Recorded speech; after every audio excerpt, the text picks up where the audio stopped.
Ano yon? Pabili nga po. Ng ano? Ng mantika. Mantika, nakabote, nakaplastik. Nakabute. Ilan? Isa. Isa lang? Tsaka dalawang... Ano pa? Ayan o. Tsaka dalawang shampoo. Sunsilk ba?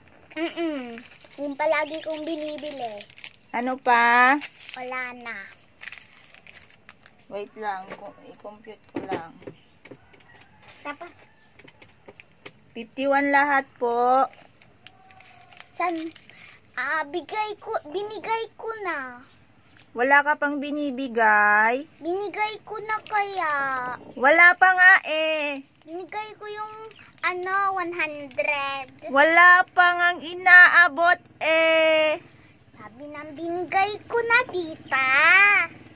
Sabi nga wala pa eh. Ang kulit mo, wala ka pang binibigay. Akin na nga yan. Wala ka namang bayad na binigay.